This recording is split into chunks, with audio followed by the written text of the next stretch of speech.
So, welcome back to Third Age Reforged and to another battle replay and to what is fairly likely to be the last replay that we show on the old version of the game. It's not definite that that's the case, but unless I get sent any more that meet the recent criteria that I laid out in the last channel update, where I feel as though it is worthwhile to show, ultimately this could be the last one. And this one I did select from the care package of replays that Bacon Soup sent to me, purely because it does have something of a unified theme. It's not perfect in nature by any means, but certainly it's more traditionally evil-focused factions who would be under Sauron's sway fully, perhaps, with no chance of redemption, whereas the attacking armies all could, in some way, shape or form, be seen to be attackers. Obviously the Easterlings of Rhun are out there, which is the one area of contention, but I still felt like, at the very least, a replay to potentially say goodbye to this old version of the game, which has been the mainstay of Reforged for a long time, perhaps too long at this point, but even so, it has been with us for a while. And this old version of Khan Doom as well is something which we will be saying goodbye to today, because a new version of it has been made by WK, and hopefully I will get the chance to show this off, if I have not already. After all, I haven't recorded any at this point, but I do know that they're attempting to run it. And that would take precedent over this one. This is one which could end up getting pushed back a little ways if I continue to get showcase battles on the new patch of set-piece maps. But still, this version of Khan Doom was never too bad. It's rather simplistic mechanically, you could say, with it being heavily focused around the choke points in the second half. And there are a few walls that can be crumbled outside, but there is still that worth bearing in mind that it is very formulaic as far as a map goes, which there's nothing wrong with that, of course. A fortress is supposed to be to a certain extent, but we'll see how well the defenders can defend this old version of Khan Doom here. We shall start off with the attacking army, starting off with Joran, who's playing as the dwarves of Khazad. Khazad, after all, a useful force to have in a siege battle, whether on the attack or the defence. They're more traditionally useful on the defence, but here for the attack they will offer a very nice amount of quality, and heavily armoured quality at that, especially in tandem with maybe the slightly more numerous Easterlings over on this side of the match. They can add to one another's strengths quite nicely. So some 4th Legion Shield Guard with the armour upgrader on the front line. Spears are a little bit better defensively, which I may go into the reasons for why that is, but it may not be as you expect. But I think we will be going into the reasons for that when we get into more mechanics-based videos, which may very well be coming up with the ever-approaching arrival of the new patch. But the 4th Legion Shield Guard will be pretty good at keeping the enemy tied up for longer periods of time. Not that the dwarves need a huge amount of help to do that, with how powerful their defensive abilities are anyway. Then we have the 3rd Legion Infantry back here, which of course are the line infantry variant of the unit just in front. They're going to be much better at dealing damage in those melee engagements, and of course their armour values are so high that they're also going to be able to withstand a real beating. It looks as though going incredibly quality heavy here, to the extent that I often think of as a mistake with the dwarves, as much as it can be very tempting to go for this kind of approach. You can see all 3 of the bodyguard units are here, the armour-piercing guards of Khazad, the balanced Legion bodyguard, and then at the 3 hit point Mithril guard. You can see in the background there are 2 Hammers of Gundabad and 2 very expensive Sons of the Fallen as well. 2 high-end units, which, you know, they're not bodyguard tier units, but they're as close as you can get to such thing. Without actually being one themselves. Locked morale on the hammers, of course, but like I said, this makes the army so small for the dwarves that they need to rely on their allies for numbers, especially when you're the attackers. That can work against you mightily. We'll see if the 5 can still overcome the 3, even with that sort of thing in mind. We have Arnor here, who ironically is not playing as Arnor or an Arnorian kingdom, but is playing as Rhun. Seems to be an ever-present in many of these battles that we've shown recently, and this time they're for once marching on the side of good. We have some Scion Rim here, very excuse me, a very strong defensive unit of spears. Eastron warriors are a dual wielder, of course. Armour piercing going to be useful for dealing with the evil forces on the defence. All 3 of the evil factions defending today are reliant on their armour to some extent or another, and Rhun of course can counteract that very nicely. The Dragon's Wrath Guildsman assassin class units will be far better, or at least better, in the upcoming new version of the game, as I have seen. However, the Dragon's Wrath Guildsmen as they exist here are going to be a little bit more difficult to use, albeit the projectiles that they traffic in are still going to be useful if they can start shooting up onto enemies that are on the walls. Eastron warriors once again on this side. Armour-piercing projectiles are also something Rhun can engage in.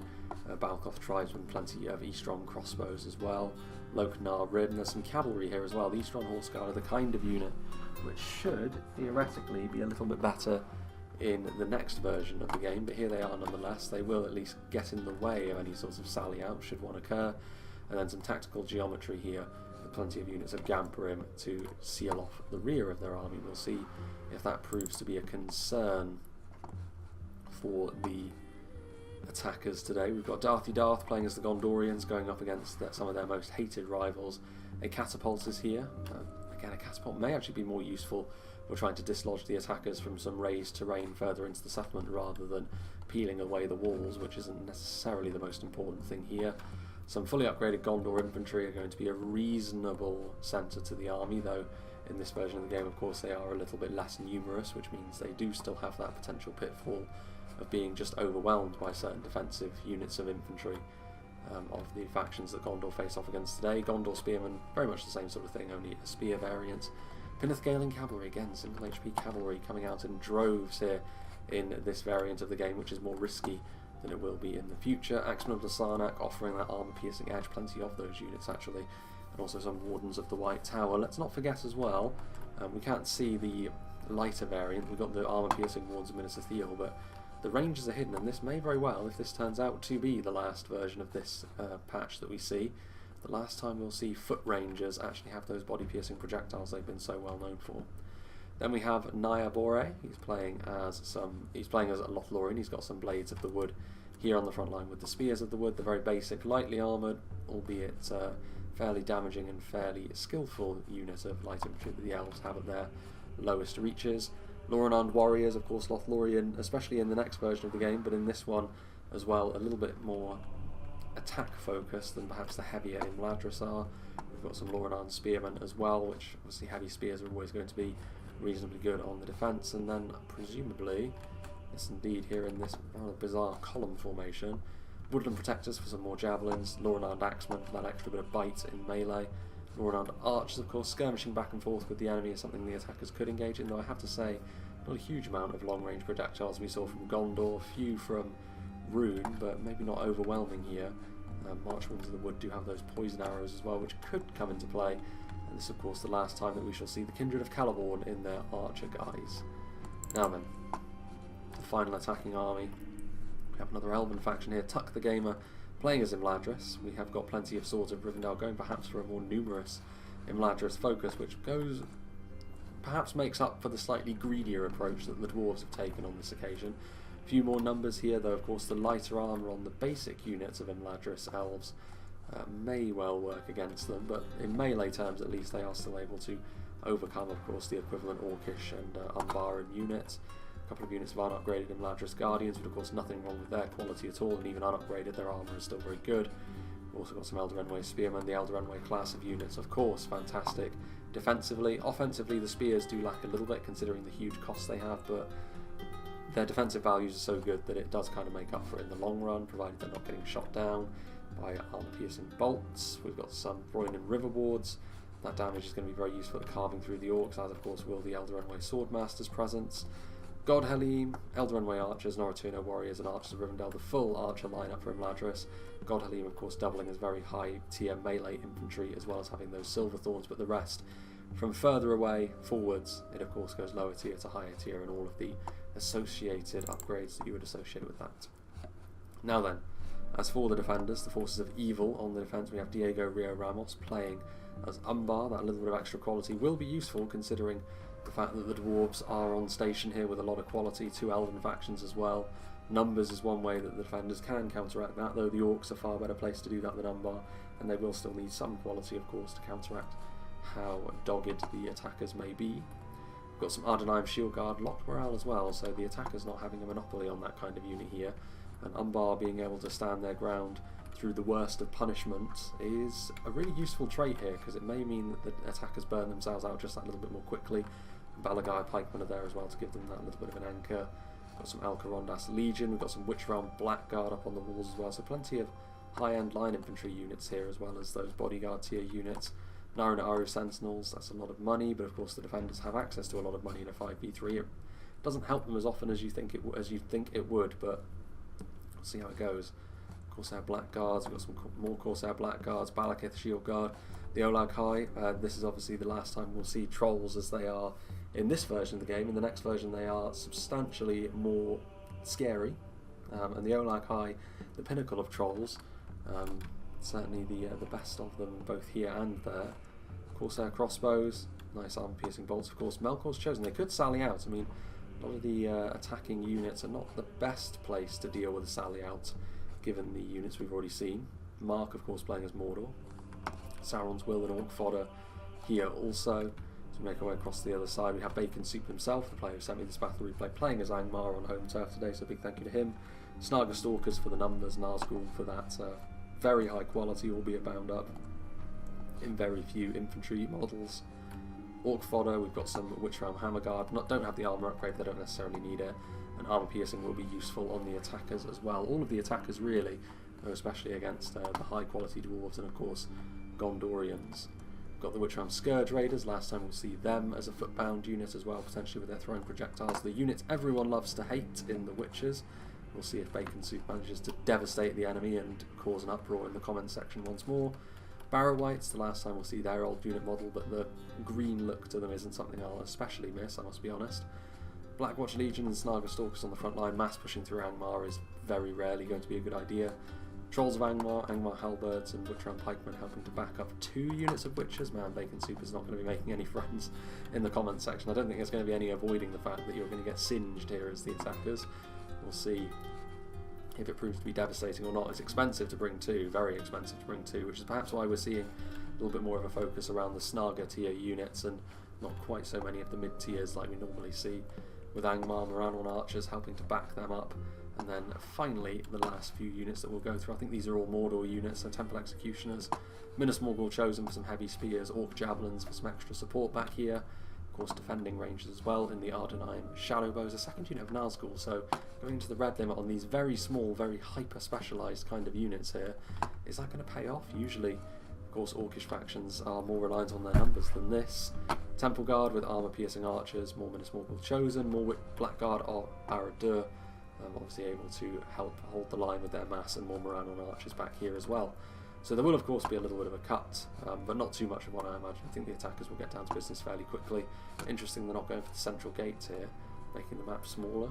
All things pointing towards the defenders having a little bit more of an edge than they would normally have, but it is still a 5v3. Let's see what this battle holds, shall we? So I think we may as well rejoin here, as the action is going to be right around the corner. The gates being battered down here with the Barrow Whites and the Snaga waiting with bated breath for the attackers to move into place.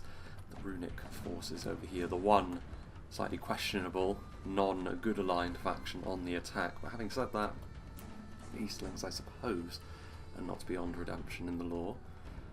Flagrim will also be a very, very useful unit to have as the first ones in, with all of the defending forces today definitely going to be susceptible to that armour piercing, albeit Angmar and Umbar especially represent a pretty scary dual force in terms of the kind of heavy infantry they can bring. Even Mordor to a certain extent though, maybe not in terms of the average level of quality at their base. They do have some very, very nasty, very high-end stuff, but their main line is maybe not as substantial as the Angmarims or Umbars.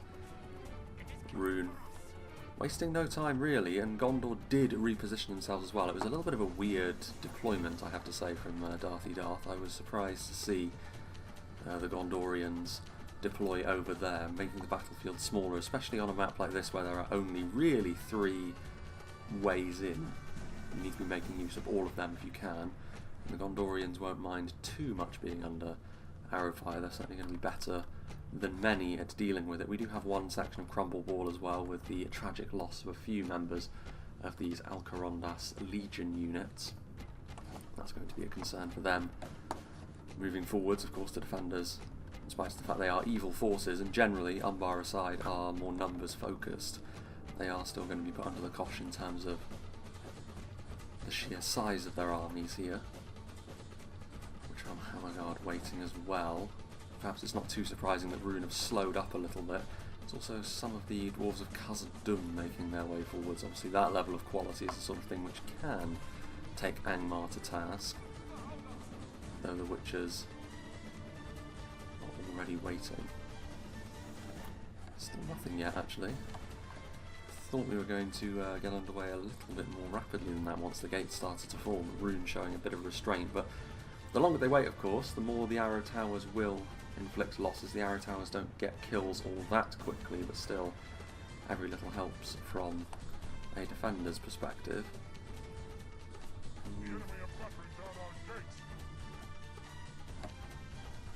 Are they going to allow Gondor to take the walls immediately? I mean, Snaga Stalkers and Orc Fodder are not exactly going to be able to put up the most level of resistance, but they do have some significantly stronger units fairly close by. They're still, of course, waiting for Imladris to get over here. Imladris and Lothlorien, so the elves are going to be pushing through over here. It's going to be Umbar who have been given the task to try and stop them. Obviously, that is a scary duo. That level of quality is the sort of thing which can be a problem, though. As we've mentioned several times in the past, the elves, when they're on the attack, if you can bottle them up, their lower numbers, and generally speaking, at the low end anyway, their lower armour is a bit of a problem. It means you can deprive them of the mass needed to really sustain an assault. It's certainly not as simple playing as the elves on the attack as perhaps it is when they are on the defence, but with two armies that should make up for those weaknesses somewhat. Gondor going to be certainly given the toughest task because they are on their own, of course. Gondor themselves facing off against Mordor. I mean, this is the old version of the game, of course, so a lot of these more basic units of Gondor infantry and spears don't have the numbers that they do in the upcoming new patch of the game, so that may well prove to be a little bit of a concern. The catapult, however, at point blank, not going to be able to kill any units atop the walls, but still it will give them another way in. And this is recommended. Doom, even when you do crumble the walls either side of the gate, of course, it is still a relatively small area you have to try and force your way through, but the more pathways that you can make, the better. And it will be far more taxing on the defenders then. The defenders almost are then coaxed into going all in on the first layer, and if things don't go well for them, it can end up being a bit of a disaster. What's going on over here? There appears to be bodies in front of the gates. Snaga. Any strong crossbows firing in. I mean, how useful are the crossbows going to be? Take any opportunity you can to inflict a little bit of damage. Crossbows will only be truly useful and a true game changer if you can take the walls, put them on top, and the defenders still try and fight for the first layer.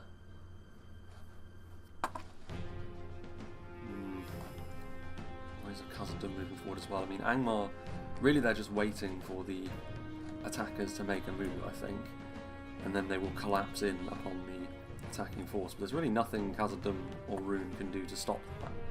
It's going to happen regardless. And what is happening here? They've just about managed to save that.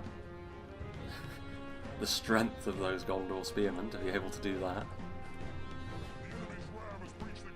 All of the gates now gone. I mean, all of the attacking forces at this stage are stacked up on the outer walls. Is this going to be the moment? Spears of the wood. And they won't do too well against Alcarondas Legion. Great saving grace of having Umbar on your side as the defenders here. The quality discrepancy is not going to be quite as big as it otherwise would be against the more basic units of orcs, especially from Mordor. A lot of these regular elven units would be a problem. There are still the higher end units, however, which Umbar are going to have to grapple with. Still not too interested in moving forward though, are they? Barrow-Wight's being forced aside by the Blackwatch Legion as well. Is it going to be down to Gondor to make the first move? Still haven't really had a proper melee engagement yet, which is a little bit confusing. They are simply waiting. I mean, in all fairness, with this amount of siege towers, the Gondorians have got plenty of cover from the arrow towers as they continue to do their thing. The arrow towers probably will be most effective actually over here against the elves, because every elf lost is worth a fair amount. So far, I don't know what the attackers are waiting for. An invitation. The defenders aren't going anywhere. Can't just wait for nightfall and hope they go to sleep. Over here, strong warriors. Pretty susceptible to the arrow towers as well. It's like they're going after the 3rd Legion infantry. So far we still haven't really seen anything for the cavalry to do either. Going to be quite difficult for them to manoeuvre. If they can get in and amongst, I mean the cavalry could be useful if when the first layer does start to fall, you get the cavalry in and amongst the defenders as they try to retreat. That's where you can maybe inflict a few more losses, but especially with a more fragile unit of cavalry like that, you can't even use them late on as a bit of a upfront bludgeon like the AI tends to do in campaign. They try to force their way through defensive positions, mass pushing all the way, and cavalry does kind of help with that, although obviously when you're facing off against human opposition and spears and pikes are present, they aren't going to last very long now, are they? Umbar as well. We wait with bated breath. Still shuffling their ranks around a little bit. Waiting for the opportune moment.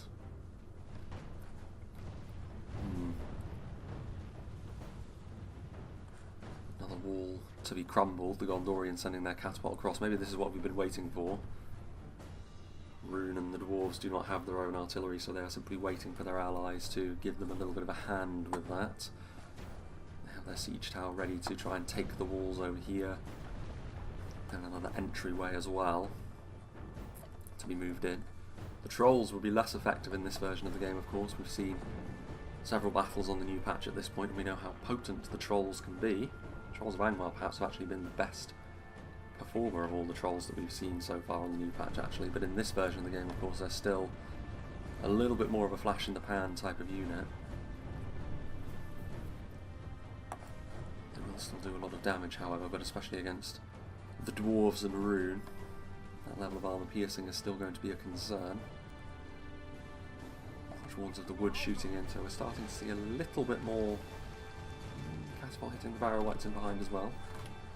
Yeah, March Wardens using poison projectiles firing into the front here, but Ardenheim Shield Guard, not only do they have the armour and the shields to be able to withstand a huge amount of punishment up front like that, but they're also locked morale, so the poison aspect of those projectiles is completely wasted as well, albeit routing units at this early stage is not really going to be happening anyway.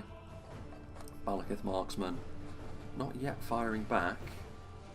Interestingly, trading with the elves in this sort of situation is one of the few times I would suggest the attackers, or the defenders rather, could actually take this fight. Usually the defenders don't really want to be getting drawn into these protracted skirmishing battles, because you need your ammunition to be able to thin out the herd of enemy infantry, but given it's the elves and their archers are one of the more dangerous aspects of their army, and the fact that the light armour of the March Wardens means that they're going to fare quite poorly trading back and forth with Balakith Marksmen. You can already see the Balakith Marksmen not taking a huge amount of losses.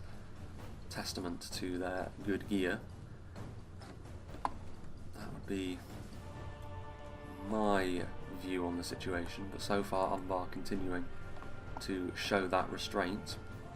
Meanwhile, are we going to see now the perfect gap for the siege tower to be moved in? I mean, it offers some cover, but there's only really morale on archers as goblin trackers. The witchers will of course be a huge concern, but I don't actually know if a witcher volley would completely destroy a siege tower in one hit. It's not something I think I've ever seen in the game, but perhaps. Are they going to rush in through the gates as well? Ah, the first melee engagement has begun. Guardians of Kharndoom facing off against the Flag Rim. So far the Guardians of Kharndoom have the edge because of the surrounding engagement they do have on them, though in the long haul I would back the Flag Rim. I think that armour piercing undoes the biggest strength really of the Guardians of Kharndoom. The trolls up on the walls as well. That will squish the Flag Rim and their morale will struggle mightily as a result. 3rd Legion Infantry turning back around. I don't really know what Joran is doing here. Whatever that was, it was something doomed to failure. But The Barrow-wights sending them packing once more. So they've begun the assault, but considering the amount of time they waited to actually get this show on the road, that was a little bit comical. Umbar, Gondor.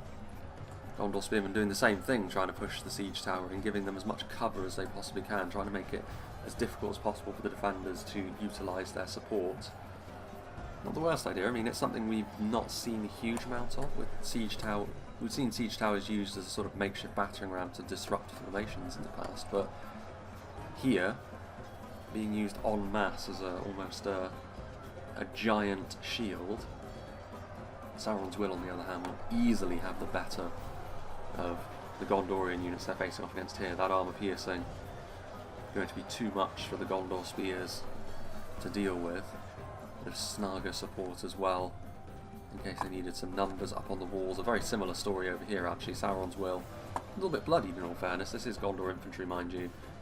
You can see they've got one hell of a jump on them. But yes, they rout, and that's not too surprising, that level of armour piercing. The sort of thing which can be a real problem for the Gondorians. There's an Nazgul up on the wall as well, which will have contributed to that rather quick rout that the Gondorians suffered there. The elves are still content to try and whittle the enemy down with a bit of skirmishing first. Of course, our blackguards getting hit now as well, trying to soften the enemy up, maybe try and equalise those numbers a little bit, and then push in with the quality that they have. Though the way that Umbar is positioned, it's going to be difficult for the elves to get really clean shots off, so eventually I think they're going to have to throw caution to the wind and just try and beat Umbar the old-fashioned way. For now, I suppose it's fine as long as they're putting pressure on in some way, but the attackers took their time. I thought they were going to really try and crush the enemy underfoot with that lengthy period of stacking up. It hasn't really worked out that way in the end. 3rd Legion Infantry being met by Hammer Guard and Trolls. So that's not going to be a particularly fun time for this Dwarven Expeditionary Force. The Easterlings moving in as well, armour piercing and heavy spears. The Trolls' presence, of course, up on the walls, maintaining the Angmar controls of the fortifications, but this is now the main focus of the attackers over here. You can see the Trolls are starting to fall away pretty quickly though, and again it is a fairly high level of quality they've got. The Witchers not crumbling the siege towers, only 1% damage done to it actually, so we have our answer, going through the back of their own men slightly and actually grilling some of the Hammer Guard as well, so it's not a complete victory that. I mean, much of the damage done was done to the Easterlings, and some of the lowlier units rout as a result of that, so it was ultimately still a good thing. And we also have shadow bows. Again, that's a lot of friendly fire that they're doing. The Witchers, under normal circumstances, we do see the Witchers be extremely effective more often than not. This hasn't been the best of starts for them, I've got to be honest. They got a good hit, but that amount of friendly fire is not the sort of thing Angmar can afford to sustain, especially not to their central core of bodyguard units. Warriors of Khazad now moving in as well. Obviously easy prey, the Snaga Stalkers, but less so the Barrow-wights, and this may very well be the last time we see the Barrow-wights with this old kind of green unit model that they have. Far improved visually, I think you'll agree, in the new version of the game. We saw them very recently, of course, in the Grey Mountains, facing the dwarves on that occasion as well. Khazad, mind you, and those throwing axes as well. It's a difficult situation for the attackers, this. Angmar have set themselves up quite nicely for all of these projectiles to be fairly effective. Those Ardenheim shadow bows as well, of course. This may very well be the last time we see body-piercing rangers as well. And Mordor intent on using them to their fullest. Interestingly enough, these siege towers, while they do offer a lot of cover, they also make it difficult for the attackers to push in numbers quickly and swamp over the defensive lines. Effectively makes the choke points a little bit smaller, which that can be to the great benefit of Angmar. Gondor Spearmen just in behind. Still have the defensive cavalry as well. Still no real desire to push in over here from the elves. Still intent on utilising their projectiles. We are starting to see a little bit of a return and a reprisal now from the Balakith Marksmen as well. where those grey cloaks don't offer the kind of protection that perhaps the elves would have been looking for. It looks like they just ran out of ammunition, however. Still, Balakith Marksman can now maybe try and trade with the Norotino Warriors. Kind of similar, and definitely worth going after the Norotino Warriors, actually, because of their slightly enhanced abilities in melee.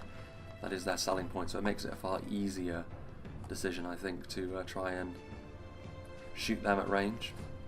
Take away a bit of utility later on. Of course, generally speaking, in these battles, everything needs to get involved in melee at some point, so as long as you're scoring kills, it's not completely wasted. Their infantry's still shaken. I mean, they're going to easily beat Snaga Stalkers, but the main problem is still going to be these Sauron's Will. Again, it's a narrow choke point that they're having to deal with. The Gondor infantry is wavering. Those crushing armor-piercing attacks, proving to be the bane of their existence thus far. Defeat being a distinct possibility. Eichmann. And we're over here. Defeat seems certain. Only a military genius could win this battle. And it's still as a result of the very high tier units they're facing off against. Only 12 of the Hammer Guard remain, however. Dwarven quality and Easterling armor piercing certainly having its effect, but again, the friendly fire from the Witchers certainly didn't help masses at all. But a combination of Barrow Wights and Witch-Round Pikemen make for a very difficult front line to deal with. Really, mass pushing is the best thing to do, and using siege towers in this way probably isn't the worst thing you can do, because trying to sort of grind them down from the front, the Barrow Wights being the tar pit that they are, and obviously the Pikes being able to hold more units at arm's length, it's going to be difficult. It also helps to mitigate the quality that Khazad would most assuredly offer in that kind of situation. Guardians of Khan Doom now hopping down. Another hit from the Witchers. This one looks to be a little bit more successful, routing off a unit, or a depleted unit anyway, a Balkoth tribesman. So the Easterling morale has definitely been over their lower tier units has definitely been exposed by the Witchers. Having said that, the Witchers haven't been especially devastating, so the attackers can take solace in that, I suppose. Legion Shield Guard, very effective units of spears, but once again, Barrow Wights being anchored by a polearm unit once more, albeit on this occasion it is the Angmar Halberds. What else do we have? Witch-Round Blackguard now moving forward to replace the now, I think, completely gone, or almost completely gone Hammer Guard. Yeah, there's one Hammer Guard left, so the Bodyguard quality will remain over here. Good position for the Goblin Trackers to be in as well. Not the most amount of base damage from them, but still you're getting some good clean hits, and especially against the Gamp Rim. That will prove to be pretty darn useful. What's going on here? Archer-Rondel trying to get into position to shoot into the backs of the enemy. Maybe we are starting to see the threat of an Elven advance as well, lagging behind their allies somewhat, which again I think is a bit of a mistake. If Gondor on their own have decided to start committing units forward already, I think the elves need to start getting stuck in as well. The longer they wait out here, of course, as well, the more damage those arrow towers are going to do. One of them hitting and killing one of the blades of the wood there. Already mentioned how Lothlorien might be the most susceptible to this kind of elongated damage. It's not going to be the be-all and end-all, but it's certainly something that the defenders can take a good amount of encouragement from. Balagaya Pikemen waiting in behind the Ardenheim Shield Guard, who have taken some losses actually, so that's sustained Elven arrow fire, but the Spear Guard, also one of the very best units that Umbar have at doing that sort of thing, so quite a lot of ammunition has almost certainly been committed there. Witch-Round Pikemen moving in with the Blackguard again, another grilling. There's a lot of Gamp Rim that looks like they've just been cooked. Slowly but surely the Witchers have certainly taken their toll, and it's rare to see Angmar used in this capacity. Usually it's the other way around, where they're trying to batter a defensive line down. This time though, they're using their mass and their heavy-duty nature to hold a line against a force like Khazad. Guards of Khazad are on the front line now though as well, and it's not as if the Witches can really be used there, because if they are, the heart of this front line where the pikemen and the Blackwatch Legion are will also get cooked, and that will give a gap for the dwarves to then flood through. So it's a bit of a precarious situation, this. Eastron crossbows also on the way forward now as well. Yeah, that level of quality, Blackwatch Legion are really good at mass pushing of course, but in sustained melee against the guards of Khazad they're going to find themselves horribly outclassed. Another siege tower moving forward. Land of the Giants here, having to sort of see the fighting at their bases in all of these nooks and crannies. Still quite a lot of barrow wights though. The basis behind which Angmar can base many of their defensive lines on. You know, they're not going to go anywhere for an extended period of time. Even if you do end up abandoning a front line, they make pretty much the ideal rear guard because of how long they can remain standing and, of course, their locked morale. 4th Legion Shield Guard on the way forwards as well.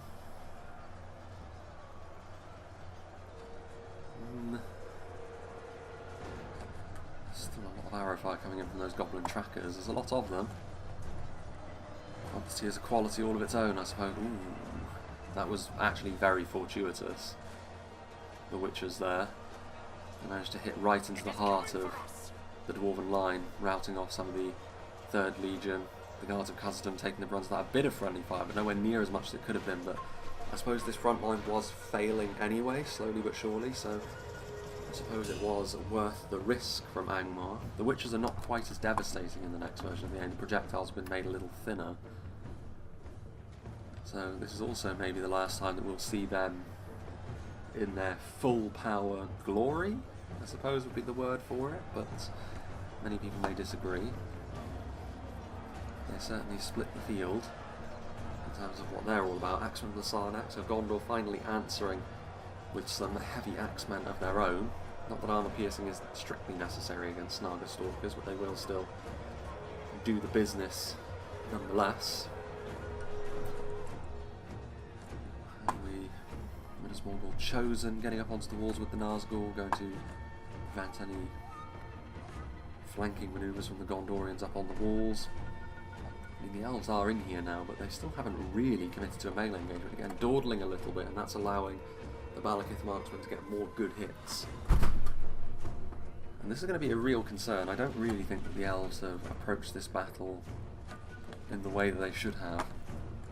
Opening with a little bit of skirmishing maybe isn't the worst thing, especially when they weren't taking counterfire. As soon as the counterfire started, however, I think that should have been the cue really to move in and put Umbar's quality to the test with your own. Especially given that your allies have already taken a fair amount of losses at this point. You don't want to get into a situation where your allies have lost and then Umbar are getting the remnants of Mordor and Angmar at their back as well, because at that point it's where you really start to see the balance of power shift pretty heavily in favour of the defenders. Gondor shaken, and yet victory still seems certain. Again, fighting in and amongst all of these siege towers. The elves look like they're going to try and set up a similar kind of engagement, which again, offering cover to their lighter units is not the worst thing in the world by any means. Defeat is a distinct possibility still.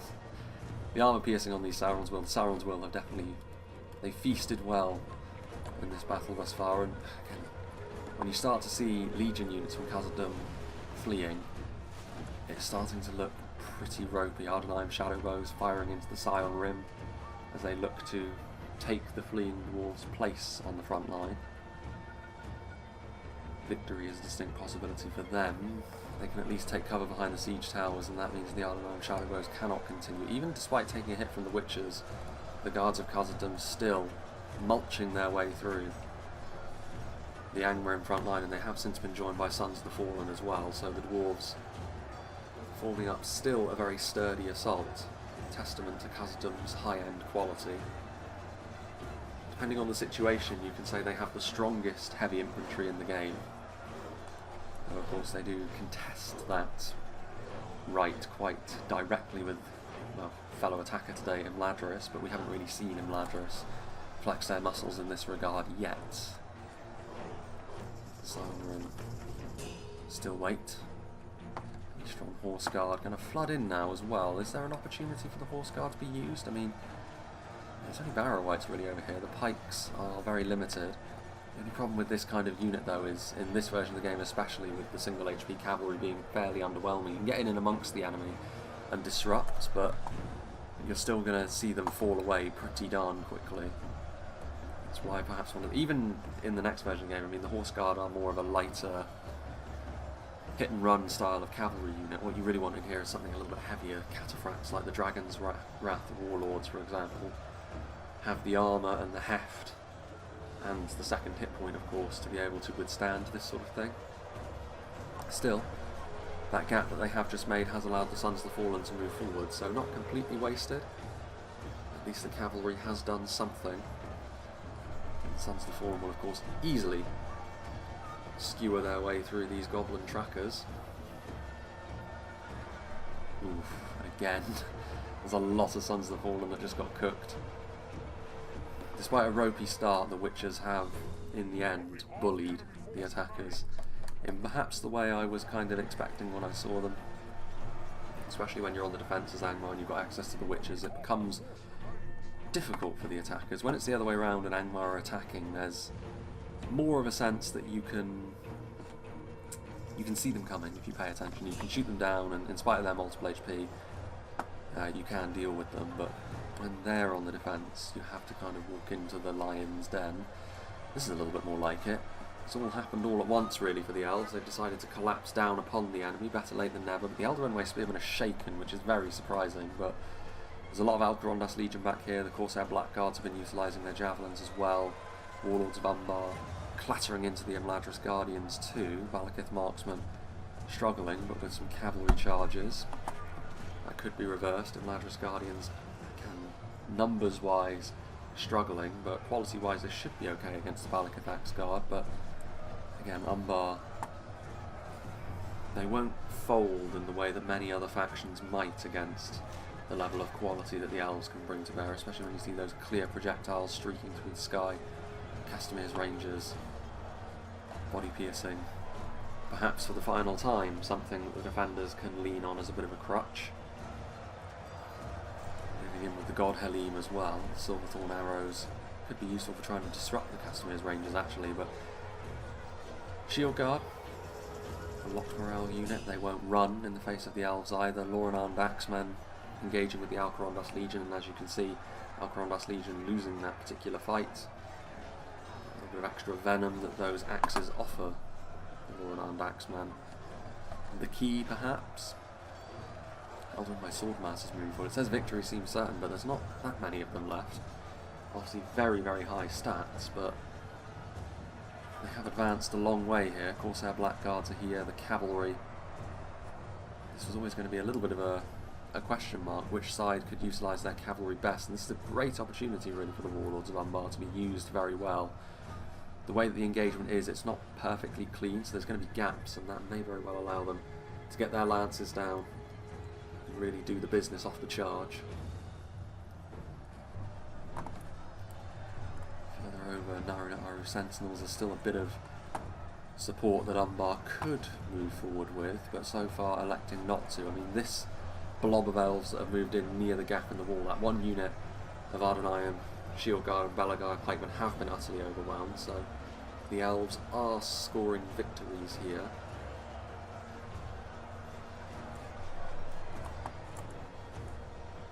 Archers of Rivendell, Axe Guard as well, defeat seems certain. Starting to feel the pressure of these elven units. The Broinen River Wards may not have the same level of quality as the Eldarenway Swordmasters. They're still going to be a real problem, and Balakith Marksmen, while they can engage in melee, they're designed to have that functionality once they're out of ammunition. It's more as a sort of supporting unit to fill gaps in a line when they're isolated like this against a unit as dangerous as the River Wards. All of their weaknesses will be brought to the forefront, unfortunately for them. Castamir's Rangers in behind, Warlords of Umbar as well. ready to be recommitted. The Olag High as well, so Mordor sending over some support. The Trolls, probably the best position on the line for them. Again, Eldarin Swordmasters, though. There's a lot of these Elven units which are going to be pretty good, especially against this version of the game as Trolls. The Olag High here and in the next patch are still going to be the strongest of the Trolls available, but their Elven quality, that base damage, they're getting right in and amongst the Elves now. They're trying to get after some of the squishier units. What's going on over here then?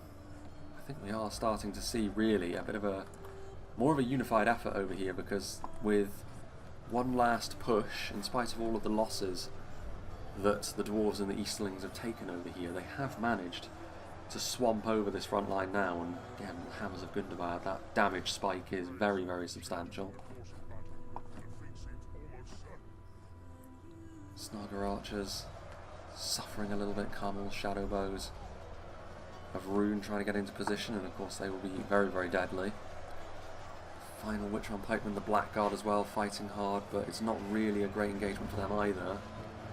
In terms of the tier of unit that they are, they represent a stronger unit than the Hammers, but numbers being what they are, and also Legion Bodyguard in and amongst here, there's still 19 of them. This is all that the attackers over here have left, in all fairness, but it's not nothing, is it? Like, there's Mithril Guard still. Still a good amount of... It's mainly Dwarves, interestingly enough, despite... Well, I say that. There's a good slug of runic skirmishers as well. But infantry-wise, the Easterlings do seem to have suffered more at Angmar's hands. Most of the Witcher hits managed to find their way into the Dwarves, actually. But perhaps over the long haul, in terms of most of the other melee units, the lower level of quality the Easterlings tend to traffic in. Maybe that is what has caused such things. Gondor starting as well. I mean, the position of Gondor's engagement really hasn't changed all that much from the earliest stages. And yet, they're starting to gain a taste for victory now as well. They're starting to move forward, and Umbar going to have something else to contend with now. The way that this has worked out in the end for the attackers has been quite fortuitous. The Elves, it's been a fairly quick and bloody affair over here, but especially with a bit of Gondor support arriving, I think the Elves should come out on the right side of it. I don't know if Diego is going to be able to turn things around from here. Lords of Umbar trying to charge in once more. They've been fairly effective so far, but they're going to need to continue in that vein, going after the Gondorians now with the Melkors chosen. So maybe Gondor's reinforcements won't arrive, but at the very least they will ward off the cavalry from focusing all its attention on the Elven units, and still with units of the quality of the Eldarenway spears. Plenty of these Loren-armed units still as well, claiming the walls. Also, of course, our crossbows firing in. Good hits scored on that Loren-armed axeman unit, but at this point it's so depleted that I'm not sure that it's all that important.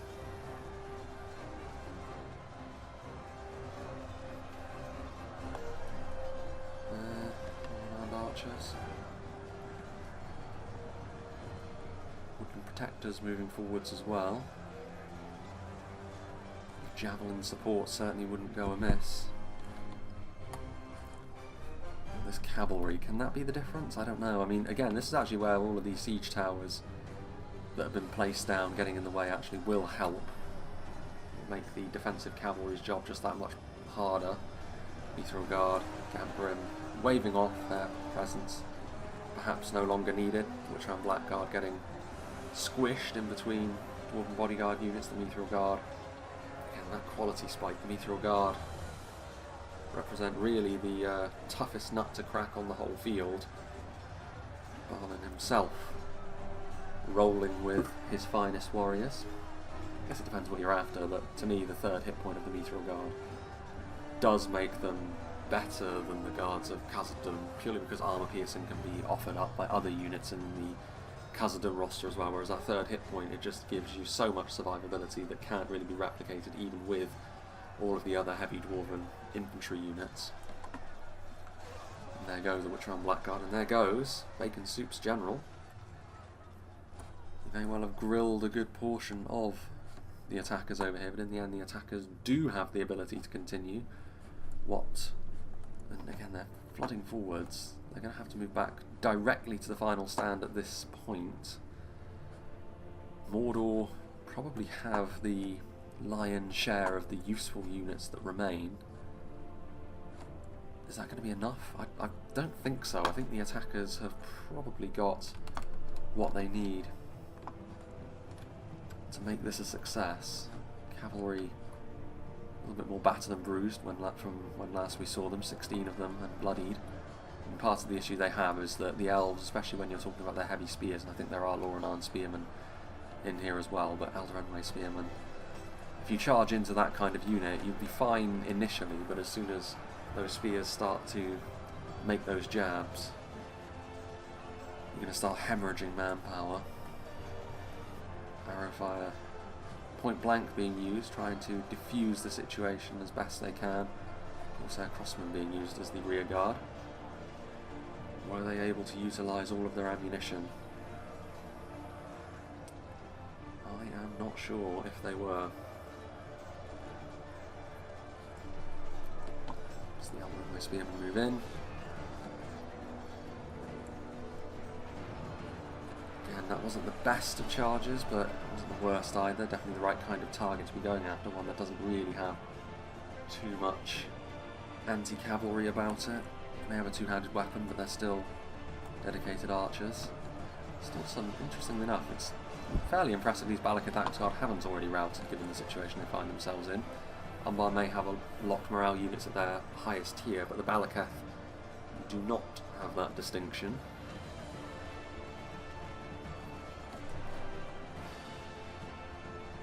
The thunk of still the elven bows.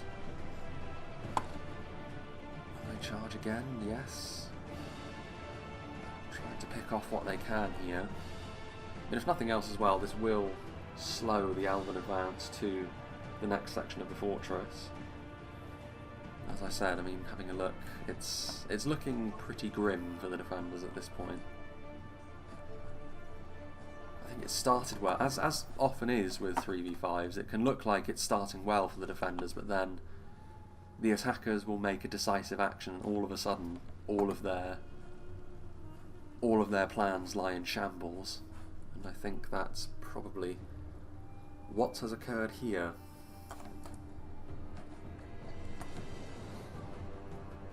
Illidan using projectiles. Still some Alcaron Legion as well. Their morale, I don't think they are locked morale, interestingly enough. I don't think they are, although, well, we'll find out, won't we? Given the level of quality of the units that are surrounding them, like, it's entirely possible that they would still feel fairly confident. Good opportunity as well there. Lances down, clattering into the side of those swords of Rivendell. A few poison projectiles as well.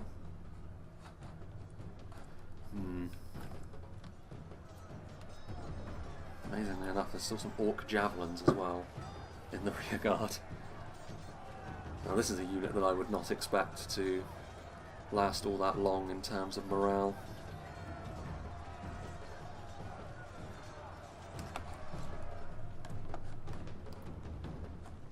Plagia Marines still hanging around. Warns of Minister Thiel's still alive, so some armour-piercing skirmishing is still possible should the attackers wish to engage in it. And of course Rhun still with a few archers as well. I mean, you may as well, given the lead you already have, you may as well balloon a few arrows in, any extra kills you may get. Bit of a bonus. Keep the defenders under pressure, make them feel that fear.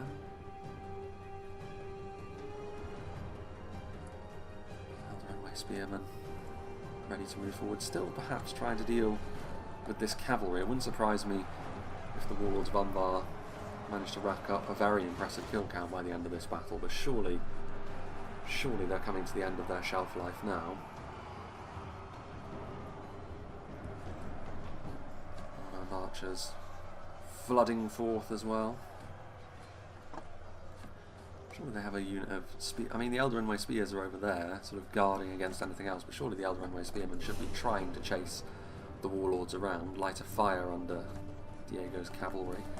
In all fairness, the elves do seem to have taken a bit of a battering. It was a pretty harsh engagement. They do still have Kindred of Celeborn, who look fairly untouched. Carry Amroth Rangers. I don't know how useful body-piercing projectiles, or how necessary body-piercing projectiles, I should say, are going to be to take that final section of the fortress.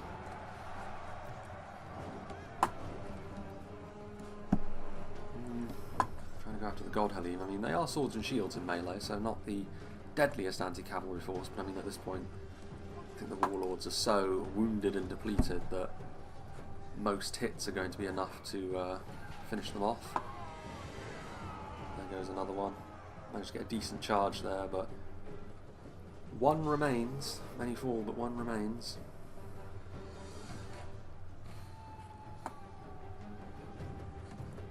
The spearman trying to clothesline him. Of course, our crossbow is trying to get in position to shoot. The God Halim will prevent that. At this point, it's just almost like playing whack-a-mole for the attackers. Deal with all that remains in the lower reaches of the fortress. As I mentioned, this is a fairly well-designed fortress in all honesty, but there is going to be a new version of Khan Dûn in the next version of the game, so this is almost certainly going to be the last time we see this one. Hits the Temple Executioners.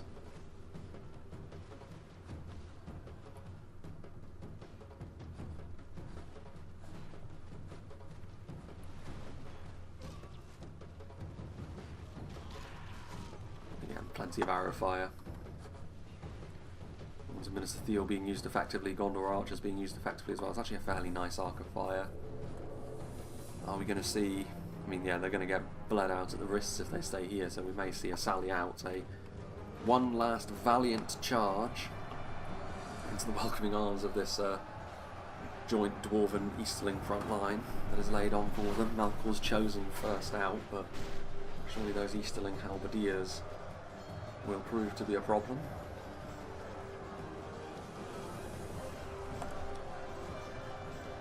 Chosen.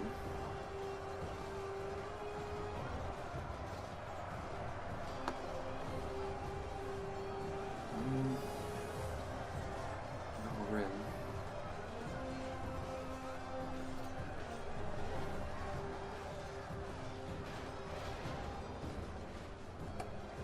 Still the Dragon's Wrath Guildsman too, but I mean, you know, how the turntables. Blackguard of Barad-dûr being used aggressively, as is their most common modus operandi. I don't think they... Well, I mean, they are going to get in and amongst the skirmishers, but the problem they're going to have is pushing their way through this. They're going to get decimated, really, by the Mithril Guard on the way through. The Gondorians also on their way across as well, and unsurprisingly this leads to the Blackguard breaking. There can be little doubt at this point that the defenders are going to be on the losing side at this point. The Rhun grilling many of the orcs and Black Numenorians and Caragors that still remain. But not quite to the same extent the Witchers were doing so earlier. Are the elves going to arrive in time? I don't know if they are. I mean, where are the elves actually? What are they doing? Are they going to arrive via the middle here? Yeah, they're starting to show up, I suppose. Kindred of Celeborn also in here as well. Split shot projectiles. This one turned into a real killing field. This, all of the projectiles that the attackers have left just being dumped into this one choke point that Mordor decided to launch their forlorn hope out of.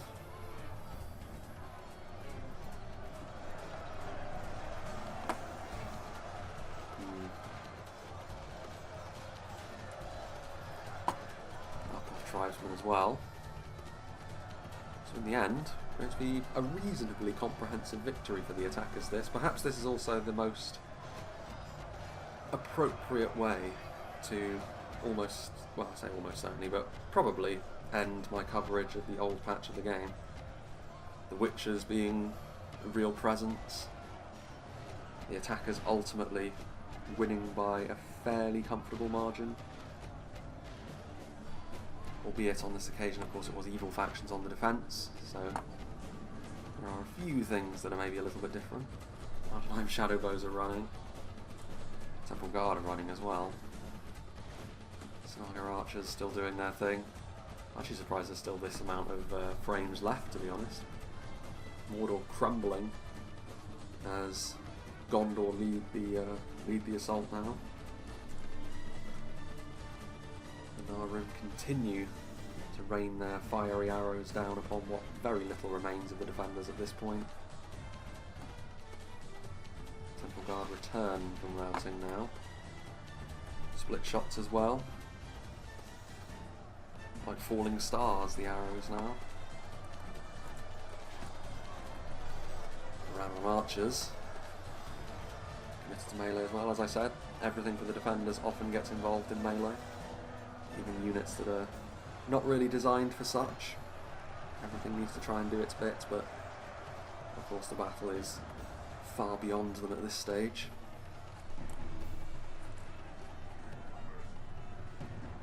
We've lost control of the city. And trackers 5 remain. Still some throwing axes, I suppose.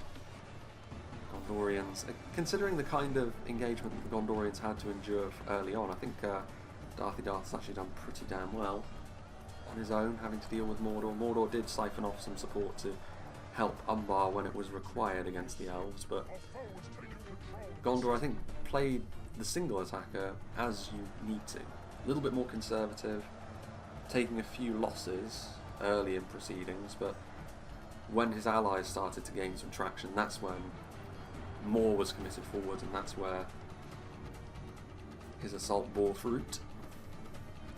And even the elves, I mean, I was a little bit concerned by how slowly they were taking things, but at the very least, when they did decide to move forward, they moved forward basically everything they had, and that really put Umbar under a lot of pressure. It's why they needed some support from Mordor in the first place, and even that wasn't really enough. And this also coincided with Rhun and Khazad giving all that they had left as well. And that was ultimately enough to bowl Angmar over as well. So a little bit lopsided initially, but once everything was unified for the attackers, I think it was pretty textbook the way that they were able to handle business. And a very well-deserved victory it was indeed.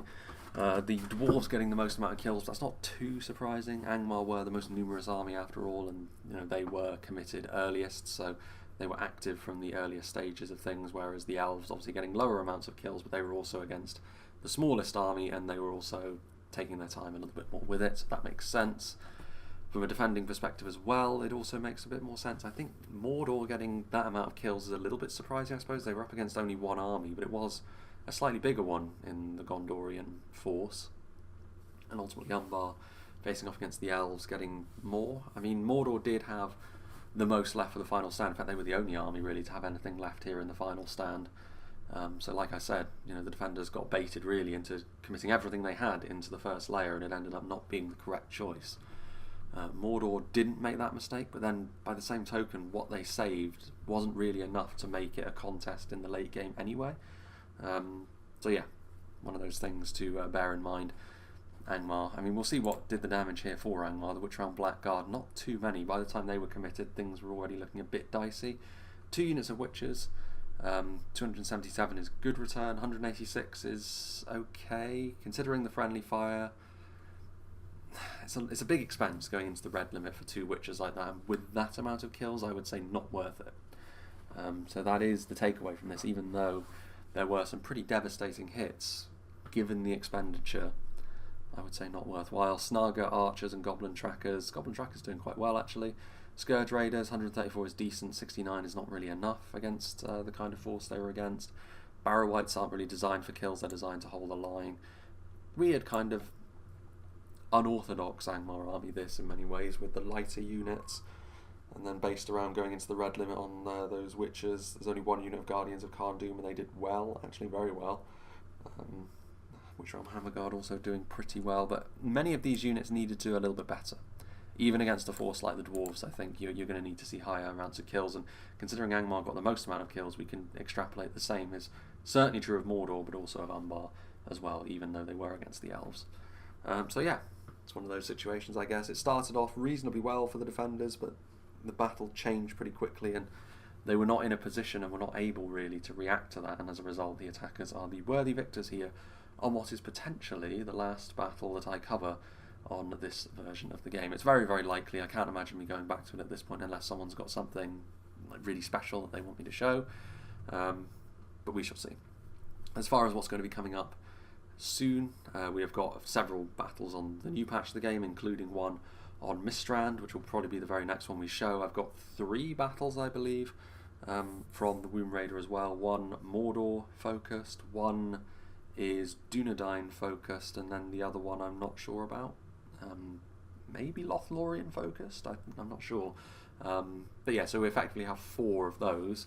And I also have another Silmarillion battle as well, which will be one of the midweek battles that we do. So that's the next 5 replays that we're likely to see. And of course, any news regarding the new patch and whenever it may get released, obviously that's when things can start to ramp up again in terms of faction overviews, maybe some top 10s and that sort of thing. It's been a long time coming, that, so hopefully that is right around the corner as well, as I've mentioned a few times. But yeah, big thank you to Bacon Soup for sending this one in. Big thank you to this patch, I guess, for being the lifeblood of my channel for so long.